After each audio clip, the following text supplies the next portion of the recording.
Hola a todos y todas, les doy la bienvenida a un nuevo capítulo de Review con Georg Raczynski. En esta ocasión les traigo el libro La monarquía del miedo, de la filósofa Martha C. Nussbaum. Este libro fue editado en el 2018 y traducido al español en el 2019 por la editorial Paidós. Martha Claire Nussbaum es una filósofa estadounidense que se ha dedicado fundamentalmente a la filosofía antigua, la filosofía política, el derecho y la ética. De hecho, hoy en día es docente en la Universidad de Chicago, tanto en filosofía como en derecho. Cabe destacar de ella la contribución que realizó junto con Amartya Sen, Premio Nobel de Economía, en torno al concepto de capacidades, en temas relacionados al desarrollo y a la ética. Ella ha escrito una gran cantidad de libros, más de 45 libros y cientos de artículos. Entre sus escritos podríamos destacar La fragilidad del bien, fortuna y ética en la tragedia y filosofía griega, libro que le permitió ser docente en la Universidad de Harvard durante muchos años. El libro La calidad de la vida, escrito junto a Amartya Sen y donde desarrolla la idea de las capacidades. El libro Emociones políticas, ¿por qué el amor es importante para la justicia?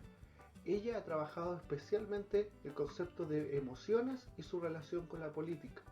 Y por último, la nueva intolerancia religiosa, cómo superar la política del miedo en una época de inseguridades. Ella nos plantea que las emociones tienen una función muy importante en cualquier sociedad política. Las emociones, por un lado, pueden desestabilizar una comunidad o fragmentarla, o bien pueden ayudar a que cooperemos mejor y que pongamos mayor ahínco en la justicia social. Ahora bien, de todas las emociones posibles, el miedo es una emoción primordial y debemos entender que si bien el miedo es algo primitivo, también es asocial, nos dirá Nussbaum. Cuando sentimos compasión nos orientamos hacia el exterior, pero cuando sentimos miedo no hay necesidad de una sociedad ninguna, hasta solamente uno mismo y este mundo amenazador del cual siento miedo.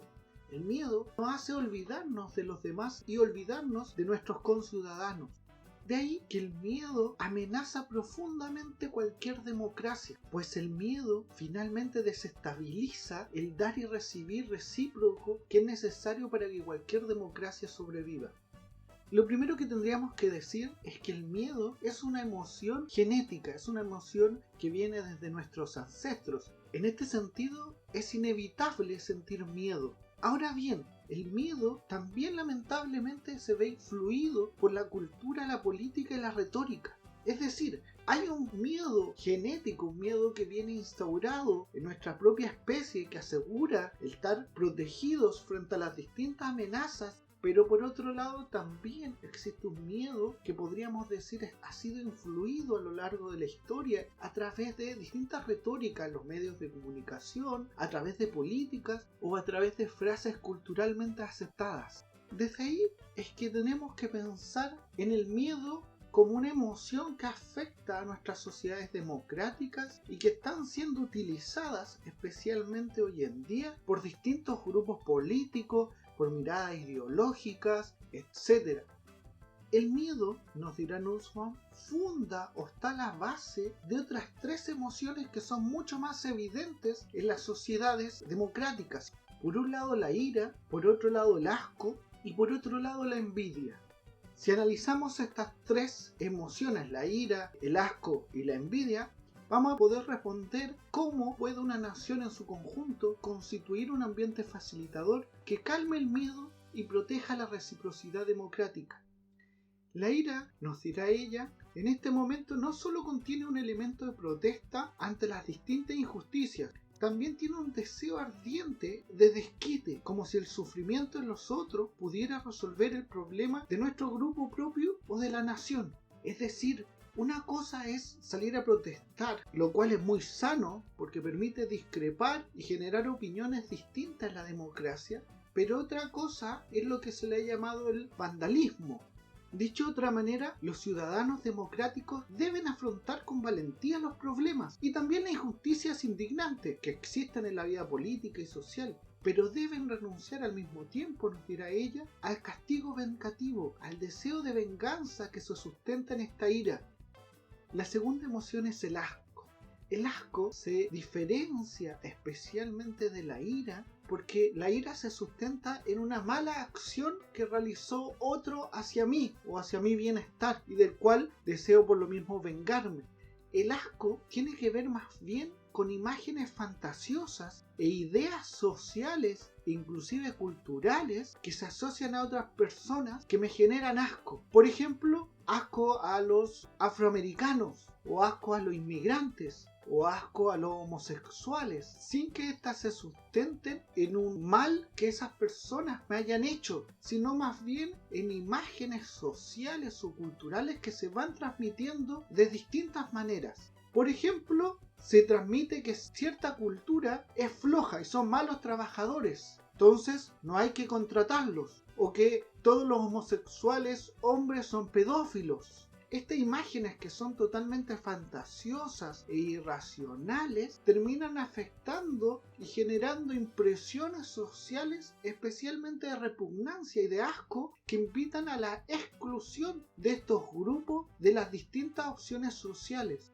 Y desde ahí es que el asco se vuelve sumamente peligrosa en la democracia, porque en algún sentido fomenta la discriminación, la exclusión y una separación en la igualdad de los derechos. Ejemplo de lo anterior, las personas que se visten de tal o cual manera, llamada el flaite chileno, se asocia que son delincuentes o a lo menos peligrosos. En cambio, podemos entender que el flaite chileno es un estilo de moda que salió en una de las más grandes y más importantes revistas de moda a nivel mundial. Con lo cual, se cambiaría automáticamente este paradigma de repugnancia y de exclusión al flaite chileno, o a lo menos a las personas que uno ve con esa manera de vestirse. Por otro lado, la envidia no es un simple ejercicio de crítica, puesto que entraña también la inadversión o el deseo destructivo frente a un otro. De ahí es que la envidia, a un nivel general, no permite generar lazos de cooperación y se sustenta en una cierta inseguridad. Si fuéramos seres completos, nos dirá ella, no necesitaríamos nada y por tanto no podríamos sentir envidia. Y si aún, siendo incompletos, tuviéramos confianza en nuestra capacidad de conseguir lo que nos hace falta, entonces el hecho de que otros tengan cosas buenas no representaría ningún problema emocional para nosotros. La envidia en este sentido va a establecer competencias que no necesariamente son positivas. Ahora bien, para salir de estas tres grandes emociones, la ira, el asco y la envidia, que estarían sustentados en el miedo, debemos considerar que la democracia se sustenta en la idea de igualdad, pero al mismo tiempo, nos dirá ella, en una democracia precisamos mucho más. Precisamos amor al bien, esperanza en el futuro, cierta determinación para combatir las corrosivas fuerzas del odio, el asco y la rabia, todas ellas alimentadas por este miedo. Para la democracia es fundamental, nos dirá ella, la esperanza.